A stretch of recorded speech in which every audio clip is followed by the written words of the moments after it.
The notification popped up on my phone at 11:47 p.m. Lab results available. Click to view. 3 weeks of waiting. 3 weeks of Christy's increasingly cold stares across the dinner table. 3 weeks of her whispering into her phone in the next room. I should have known something was wrong when she insisted we both get tested. I should have known when she smiled, that particular smile, the one she used when she'd already made up her mind about something. My name is Tommy Harris, and I'm about to tell you how my wife destroyed my life with a lie so calculated, so vicious, that it took me months to understand the true depth of her betrayal. But I'm getting ahead of myself. Let me start from the moment everything began to unravel. 3 months earlier, my father had passed away suddenly from a heart attack. He'd been a quiet man, worked construction his whole life, never talked much about money. So when his lawyer called me into the office and slid a folder across the mahogany desk, I nearly fell out of my chair. $2.3 million, the lawyer said, adjusting his glasses. Plus the lakeside property in Kelly's Island. Your father was more careful with his money than most people knew. I drove home in a daze, the legal documents sitting on my passenger seat like they might evaporate if I looked away. Christy was in the kitchen when I walked in, stirring something on the stove, her blonde hair pulled back in that messy bun she wore when she was thinking hard about something. "How'd it go?" she asked without turning around. "We're rich," I said quietly. "Dad left us over $2 million. The wooden spoon clattered against the pot. She spun around, eyes wide. "What did you just say?" I showed her the papers, watched her scan the numbers, watched her expression shift from shock to something else, something hungry. "Tommy," she breathed, sinking into a kitchen chair. "Do you realize what this means? We can finally have the life we've talked about, the house we want, the family we've been planning." That night, we stayed up until dawn making plans. Real plans. The kind of future that had always felt like a distant dream when I was pulling wire through walls for $47,000 a year. But I didn't quit my job. Didn't change anything, really. The money felt too big, too sudden. I wanted to be careful with it. Christy had different ideas. "Why are you still getting up at 6 a.m.?" she asked one morning, watching me lace up my work boots. "You don't have to do this anymore." "I like the work," I said. "And we don't need to spend it all at once." Her smile tightened. "We don't need to live like we're poor anymore either." The first crack appeared 2 weeks later. I came home from a particularly brutal day, rewiring an old factory, to find Christy on the phone in the living room, her voice hushed and urgent. I know, she was saying, but things are different now. The situation has changed completely. She spotted me in the doorway and quickly ended the call. "Work emergency," she said, not meeting my eyes. "Since when does the yoga studio have emergencies?" "You'd be surprised." Her laugh sounded forced. "I'm going to take a shower." That night in bed, I tried to bring up the money again. Our plans, our future. But Christy seemed distant, distracted. When I reached for her, she pulled away. "I'm tired," she murmured. "Long day." 3 weeks after the inheritance, over dinner at the Italian place downtown, Christy set down her wine glass and looked at me with that calculated expression I was starting to recognize. "If we're going to start a family for real," she said, "maybe we should both get tested. Make sure everything's working properly." I nearly choked on my pasta. "Tested? Christy, we're both healthy. We've been trying for less than a year." "But now we have the resources to do it right," she pressed. "IVF, fertility treatments, whatever it takes. I just want to know where we stand." Something in her tone made my stomach clench, but I agreed. Love makes you stupid sometimes. I scheduled the appointment for the following week. Dr. Patterson's office was sterile and cold, the kind of place that smelled like antiseptic and broken dreams. I provided my sample, answered the questions, tried not to think about why Christy had been so insistent about this. The technician who handled my case was a young woman with dark hair and nervous hands. "Angela Reyes," she said, introducing herself. "I'll be processing your results today." Something about her demeanor struck me as odd. She seemed to recognize Christy when we walked in together, though neither of them acknowledged it directly. A brief nod, a fleeting glance, the kind of interaction you'd have with someone you knew but didn't want to be seen knowing. Christy once mentioned that Angela had quit her lab job to focus on teaching yoga full-time, but clearly she still had access. 2 weeks later, the results came back. 0 active count, completely infertile. I stared at the report until the words blurred together. The doctor was saying something about treatments, about options, but all I could hear was the sound of my future crumbling. When I got home, Christy was waiting in the living room, still in her yoga clothes. "Well?" she asked, though something in her expression suggested she already knew. I handed her the report without a word, watched her read it, watched her face go through the motions of surprise, disappointment, sympathy. But underneath all that performance, I caught something else. Relief. "I'm sorry," she said, but her voice was flat. "This must be devastating for you." "For both of us," I corrected. She was quiet for a long moment. Then, "I need some time to process this." She processed it for exactly 72 hours. On Friday evening, she came home with papers from a divorce attorney. "I can't do this," she said, not even bothering to sit down. "I want children, Tommy. I've always wanted children. I'm 37 years old. I don't have time to waste on this." "This," I repeated. "You mean me?" "I mean a situation that can't give me what I need." "There are options," I said desperately. "Adoption donor." "I want my own children," she snapped. "I want a normal family with a man who can give me that." The divorce papers hit the coffee table with a soft thud. Christy was already heading for the stairs. "I'll be staying at my sister's," she called over her shoulder. "My lawyer will be in touch about the settlement." And just like that, 13 years of marriage ended. Not with a fight, not with tears, not even with an argument. Just a clinical decision delivered like a business transaction. The settlement demand arrived 3 days later. Christy wanted half of everything, including the inheritance. Her lawyer argued that since we'd used some of the money for joint expenses, a new roof, some appliances, the entire amount had become marital property. But there was something else in those papers that made my heart sink. Christy was claiming I had been financially controlling throughout our marriage, that I had prevented her from accessing marital funds, and made unilateral decisions about major purchases. None of it was true. But in the context of a divorce, perception often mattered more than reality. That's when I called Rachel Kwan. Rachel's office was in a converted Victorian downtown, the kind of place where serious people handled serious problems. She was younger than I'd expected, maybe mid-30s, with sharp eyes and an even sharper suit. Korean American, I guessed, though I'd learned long ago not to make assumptions about people. "Mr. Harris," she said, gesturing to the chair across from her desk. "I've reviewed your case file. Your wife is making some aggressive claims about the inheritance." "Can she do that?" I asked. "It was my father's money." "In Ohio, inheritance is typically separate property," Rachel explained, pulling out a legal pad. "But if marital funds were commingled with inherited funds, or if inherited funds were used for joint expenses, the court might consider it fair game." My heart sank. "We did use some of it, maybe $30,000 for home improvements."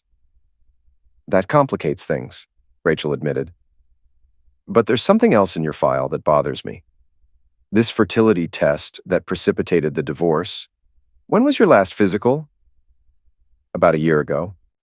"Annual checkup through work. And everything was normal?" "Yeah, standard panels, the whole thing. Why?" Rachel leaned back in her chair, tapping her pen against her lips. "Because complete infertility doesn't usually develop overnight in healthy men. And the timing of this test, right after you inherited money." She shook her head. "It feels convenient." "What are you saying?" "I'm saying I want to see the actual lab work, not just the report your wife showed you." Over the next week, as Rachel worked on getting access to the lab records, I started noticing things. Christy had moved in with her sister, but neighbors mentioned seeing her around town with a new man. Tall, athletic, expensive clothes. Someone asked if I knew about her new fitness coach boyfriend, Connor Lane. I looked him up online, found his social media profiles full of motivational quotes and shirtless gym photos. The kind of guy who sold expensive personal training packages to wealthy housewives. The kind of guy Christy had always found attractive, but claimed she was too mature to actually want. Apparently, $2 million had matured her right out of that phase. It took 2 weeks and a court order, but we got the records. What we found made my head spin. The test had been processed by a lab technician named Angela Reyes. According to Christy's social media, Angela was someone she knew from her yoga class. But more importantly, when Rachel's investigator dug deeper, we discovered that Angela had been fired from the lab 6 months earlier for irregularities in record keeping. She was still using her access codes, Rachel explained, spreading the documents across her desk. Someone called in a favor. "You think Christy asked her to fake the results?" I think we need to find out. Rachel's investigator was a former police detective named Mike Torres. Quiet guy, methodical, the kind of person who noticed things other people missed. Within a week, he'd tracked down Angela's current address and employment. More importantly, he'd found a former colleague of hers who was willing to talk. Angela bragged about it, the former colleague said during our meeting at a coffee shop downtown. Her name was Lisa, and she looked nervous, constantly glancing around like she expected someone to be watching. Said her yoga friend needed help getting out of a marriage. Something about editing a PDF file, making it look like the husband couldn't have kids. She thought it was funny. Funny how? Rachel asked. Like it was some kind of clever scheme. Angela always thought she was smarter than everyone else. She said the guy would never know because men don't understand medical stuff anyway. Rachel had brought a small recording device, which Lisa had agreed to. The recording was devastating. This is fraud, Rachel said after we'd left the coffee shop. Criminal fraud. We need to move fast before they destroy any evidence. But first, we needed more. Mike Torres spent another week digging into Angela's life, tracking her movements, building a timeline. What he found was even more damaging than we'd hoped. Angela had been struggling financially since losing her job at the lab. Her current employment was part-time work at a different medical facility, barely enough to cover her expenses. But 3 weeks after my test results came back, the same day Christy filed for divorce, Angela had made a $5,000 deposit into her checking account. Cash deposit, Mike explained, showing us the bank records he'd obtained through legal channels. No source listed, but the timing is pretty suspicious. We also discovered that Angela and Christy had been in much closer contact than either of them had let on. Phone records showed dozens of calls between them in the weeks leading up to my test, including a lengthy conversation the night before my results were supposed to be ready. The emergency hearing was scheduled for the following Thursday. Rachel filed motions to freeze all assets, halt the divorce proceedings, and compel the lab to preserve all electronic records related to my case. The night before the hearing, I couldn't sleep. I kept thinking about Christy's face when she'd read that fake report, the performance of disappointment, the calculated sympathy. Judge Martinez was a stern woman in her 50s, who looked like she'd seen every type of family court drama imaginable. She listened to Rachel's presentation with the focus of a hawk studying prey. "Your Honor," Rachel said, standing at the plaintiff's table, "we have evidence that Mrs. Harris conspired to falsify medical records in order to manipulate these divorce proceedings. We're requesting an immediate forensic audit of the laboratory's computer systems." Christie's lawyer, a slick-looking guy named Patterson, objected vigorously. "This is a desperate attempt to delay inevitable proceedings, Your Honor. My client has done nothing wrong. Furthermore," Patterson continued, rising from his seat, "these allegations are based on hearsay and speculation. My client's decision to end her marriage was based on legitimate medical information provided by a licensed facility." Judge Martinez studied the preliminary evidence for what felt like an hour. Finally, she looked up. "I'm granting the asset freeze," she announced. "All marital property will be held in escrow pending investigation.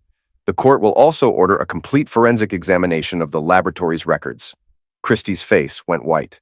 I watched her lean over to whisper frantically to her lawyer, saw him shake his head grimly.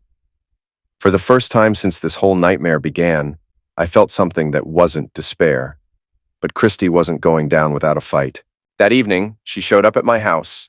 I was in the garage working on my truck, trying to keep my hands busy while my mind raced through everything that had happened in court. I heard the front door slam and footsteps in the hallway. "Tommy," she called out. "We need to talk." I found her in the living room, pacing like a caged animal. She looked different, thinner, more frantic. Her usually perfect hair was pulled back in a messy ponytail, and she wasn't wearing makeup. "This is insane," she said the moment she saw me. "You're going to destroy both of us over some conspiracy theory." "Conspiracy theory?" I kept my voice level. "Christy, we have evidence. You have accusations from some disgruntled former employee who probably has her own agenda." She stepped closer, and I could see desperation in her eyes. "Do you really think I'm capable of something like this?" 2 weeks ago, I would have said no. She flinched like I'd slapped her. "I made a mistake, okay? I panicked when I saw those results. But that doesn't mean I orchestrated some elaborate fraud." "Then explain the phone calls. Explain the money Angela deposited." Christy's expression shifted, and for just a moment, I saw something calculating flash across her features. "What phone calls? What money?" "Don't," I held up a hand. "Don't make this worse by lying to my face." She was quiet for a long moment, studying me like she was trying to figure out her next move. Finally, she sank into the armchair by the window. "Okay," she said quietly. "Maybe I did ask Angela for a favor." My stomach dropped, even though I'd been expecting this admission. Hearing her say it out loud was different. What kind of favor? I asked her to adjust the results. Make them look worse than they were. Worse than they were? Christy, the real results show I'm completely normal. She looked up sharply. What? We got the original files, before Angela edited them. There's nothing wrong with me. The color drained from her face. That's not... She said she was just going to make them look a little concerning. Something we could work around, but that would give me some leverage in the divorce. Leverage for what? For the money. The words exploded out of her, and she immediately looked like she regretted saying them. For my future, Tommy. I'm 37 years old. I've spent 13 years working at a yoga studio for barely above minimum wage while we lived like we were broke even when we weren't. We weren't broke before the inheritance either. We weren't rich. She stood up, pacing again. Do you know what it's like to watch your friends buy houses and take vacations and send their kids to good schools while you're clipping coupons and shopping at thrift stores? So you decided to steal my inheritance. I decided to take what I deserved. Her voice was rising now, the careful mask she'd worn for so many years finally slipping completely. 13 years, Tommy. 13 years of being the good wife, the supportive wife, while you played it safe and never took any risks. Playing it safe kept us fed and housed. Playing it safe kept us poor. She spun around to face me, eyes blazing. And then suddenly there's all this money and you want to just... what? Keep living like nothing changed. I wanted to be smart about it. You wanted to control it, just like you controlled everything else in our marriage. I stared at her, seeing clearly for the first time the woman I'd actually been married to. Not the sweet, supportive partner I thought I knew, but someone who'd been keeping score for years, calculating what she was owed. Get out, I said quietly. Tommy, get out of my house, now. She looked like she wanted to argue, but something in my expression must have warned her off. She grabbed her purse and headed for the door, then paused in the doorway. You'll regret this, she said. When Connor and I are married and living the life I should have had all along, you'll realize what you've lost. I already know what I've lost, I replied. Turns out it wasn't much. The forensic audit took 3 weeks. When the results came back, they were even worse than I'd imagined. Angela Reyes had accessed the lab system remotely on the day before my results were supposed to be ready. She'd opened my file, edited the PDF report to show 0 activity, and saved it back to the system. But here's what she didn't know. The lab's backup system automatically saved copies of all original files before any edits were made. The real report showed a normal, healthy count. But that wasn't all. The computer forensics team had also recovered deleted text messages from Angela's work phone. The conversations between her and Christy were laid out in devastating detail. Christy, can you make them look really bad? Like no hope at all? Angela, how bad is really bad? Christy, bad enough that no one would blame me for leaving. Angela, that's going to cost extra. Christy, how much extra? Angela, $5,000, and you never got this from me. Christy, deal. When can you do it? Rachel scheduled another emergency hearing. This time she came armed with everything. The original lab results, the computer forensics, Angela's employment records, the financial trail, and the recovered text messages. Your Honor, Rachel said, her voice cutting through the courtroom like a blade. The defendant orchestrated an elaborate fraud designed to steal my client's inheritance and destroy his marriage under false pretenses. The evidence is overwhelming. She laid it out piece by piece. The yoga class connection, Angela's illegal access to the lab systems, the fake results, the payment, the text messages discussing how to make the fraud convincing. Judge Martinez's expression grew darker with each revelation. When Rachel finished her presentation, the judge turned to Christie's lawyer.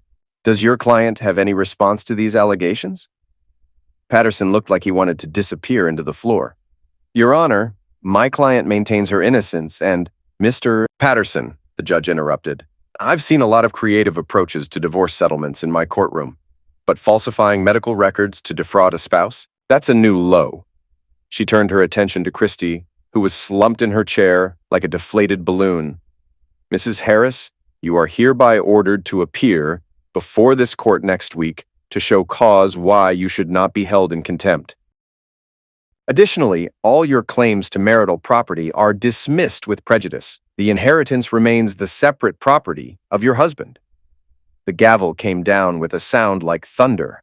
Outside the courthouse, Christy tried to approach me. She looked terrible, pale, thin, with dark circles under her eyes that makeup couldn't hide.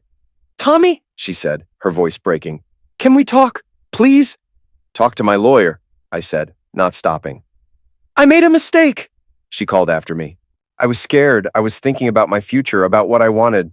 I turned around.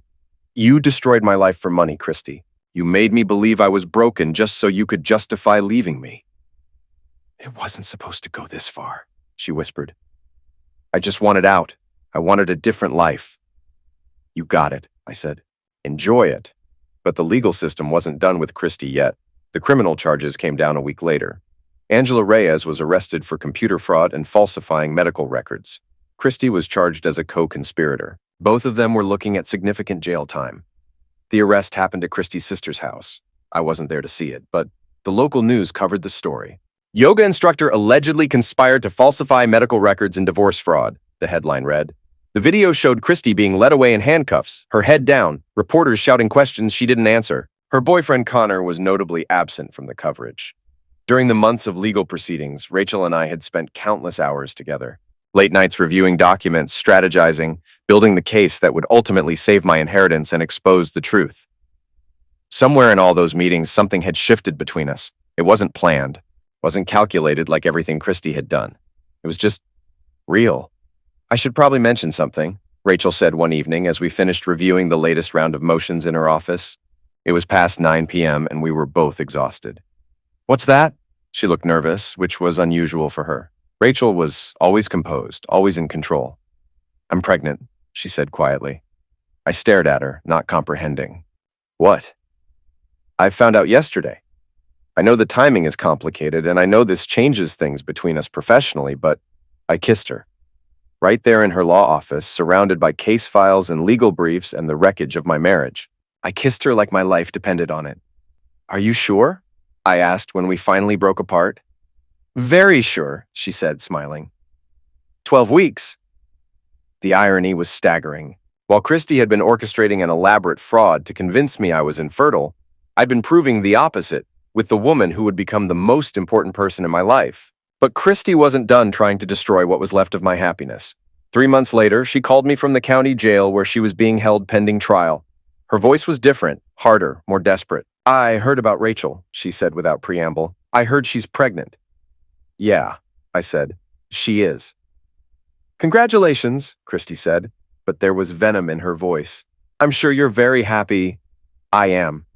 You know this proves it, right? That you're fertile? That everything I did was unnecessary?" "I already knew that, Christy. The lab records proved it. But now everyone will know. Everyone will see that I destroyed my marriage for nothing." I was quiet for a moment, listening to the background noise of the jail. Voices, metal doors, the constant hum of institutional life. "You didn't destroy your marriage for nothing," I said finally. "You destroyed it for $2 million. The fertility thing was just your excuse." "That's not true." "Isn't it? You started planning this the day we got the inheritance. Maybe even before. You saw an opportunity to cash out and start over with someone you thought was more successful, more impressive. The fake test results were just your way of making yourself feel better about it." She was quiet for a long time. When she finally spoke, her voice was barely above a whisper. "Connor left me," she said. "The day I was arrested, he said he couldn't be associated with someone facing criminal charges." "I'm sorry," I said, and meant it. "No, you're not. I'm sorry that you're the kind of person who would do what you did. I'm sorry that 13 years meant so little to you that you'd throw them away for money. And I'm sorry that you picked a guy who turned out to be exactly as shallow as you were." "You're cruel," she whispered. "I'm honest. There's a difference." She hung up without saying goodbye. The trial was a media circus. The local papers ate up the story of the yoga instructor and the lab technician who conspired to fake fertility tests for divorce money. Angela Reyes pled guilty and testified against Christy in exchange for a reduced sentence. Her testimony was devastating. "She told me exactly what she wanted," Angela said from the witness stand, her voice shaking. "She said her husband had just inherited money, and she wanted out of the marriage but needed a reason that would make her look sympathetic. She specifically asked me to make it look like he could never have children. "And you agreed?" the prosecutor asked. "She offered me $5,000. I needed the money." "Did Mrs. Harris ever express any doubt about what she was asking you to do?" "No, she seemed to think it was clever. She said he would never know the difference because men don't understand medical reports anyway." Christie's defense attorney tried to paint her as a desperate woman who made one bad decision, but the evidence was overwhelming. The text messages, the financial trail, the computer forensics, it all pointed to a calculated fraud designed to steal my inheritance. The jury deliberated for less than 3 hours, guilty on all counts.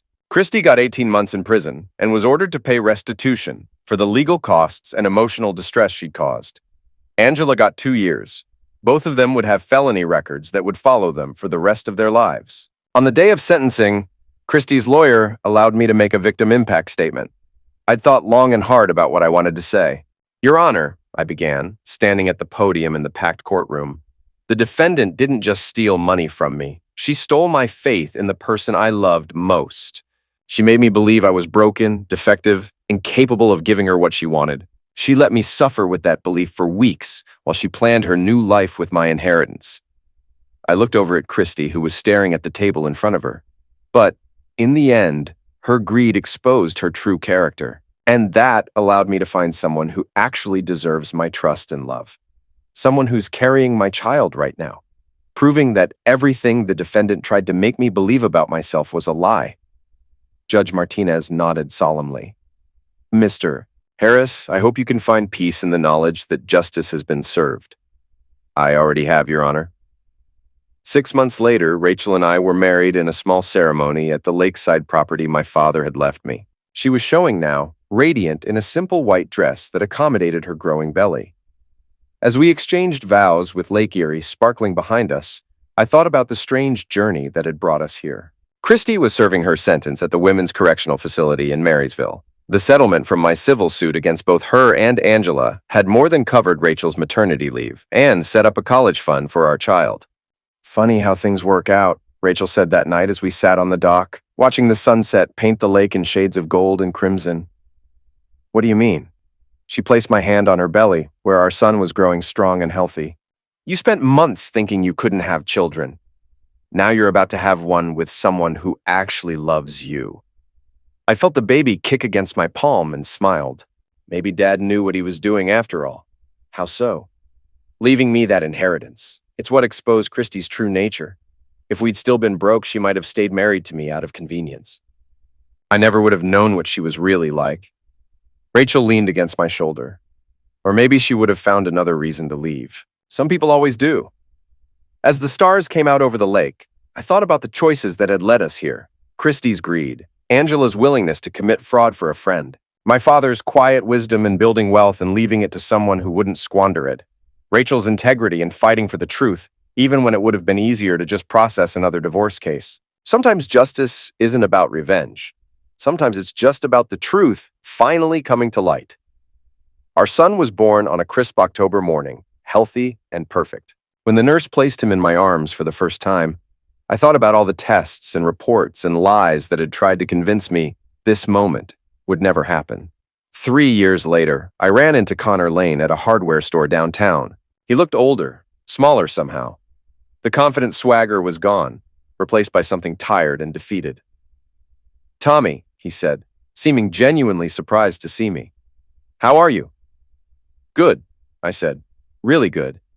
I heard about everything. The trial, I mean. I'm sorry it all happened like that." I studied his face, looking for signs of the deception I'd become so good at recognizing. But he seemed genuine, maybe even ashamed. "I didn't know," he said quietly. "About what she did. The fake test results, the fraud. I thought you really couldn't. I thought that's why she left. Would it have mattered if you'd known?" He was quiet for a moment. "I don't know, maybe. Probably not." "Why not?" "Because I was lying too." He let out a bitter laugh. "The whole fitness coach thing? The success she thought I represented? It was all fake. I was living off credit cards and borrowed money, trying to keep up appearances until I could figure out what to do with my life." What happened when she got arrested? I panicked. Ran. Couldn't risk being associated with someone facing fraud charges when I was barely keeping my own life together. He shook his head. I'm not proud of it. Where are you now? Working construction, trying to pay off debt and rebuild. It's honest work, at least. There was something poetic about it. Connor had ended up doing the same kind of work I'd been doing when Christy decided I wasn't successful enough for her. Good luck, I said, and meant it. You too, and congratulations. I heard about the baby. Thanks. As he walked away, I thought about how differently all our lives had turned out. Christy had gambled everything on a lie and lost. Connor had built his life on pretense and watched it collapse. Rachel and I had faced the truth head-on and found something real. That evening, I told Rachel about the encounter while we watched our son crawl around the living room, babbling happily as he explored his world. Do you ever feel sorry for her? Rachel asked. For Christy? I thought about it. Sometimes, but not for what happened to her, for what she chose to become. There's a difference? She could have talked to me about feeling trapped or unfulfilled. She could have suggested counseling or separation. She could have been honest about wanting the money. Instead, she chose to destroy me psychologically to make herself feel better about stealing from me. Rachel nodded. Some people, when they're faced with a choice between taking responsibility for their feelings and blaming someone else, will always choose blame. And some people, I said, watching our son pull himself up against the coffee table, choose to build something better instead of tearing other people down. Good thing I found one of the builders. Christy had been right about one thing. The truth did find its way through. It just wasn't the truth she'd been hoping for. The final irony came 2 years later, when I learned through mutual acquaintances that Christy had been released from prison and was working at a discount retail store in a town about an hour away. She was living in a studio apartment and taking the bus to work. The yoga studio had fired her when the scandal broke, and no other fitness facility would hire someone with a fraud conviction. Meanwhile, Rachel's law practice was thriving. We'd bought a bigger house near the lake, and she just found out she was pregnant with our second child. This time, there were no tests, no doubts, no questions, just the quiet joy of a family growing together. Sometimes the universe doesn't give you what you want. Sometimes it gives you what you deserve.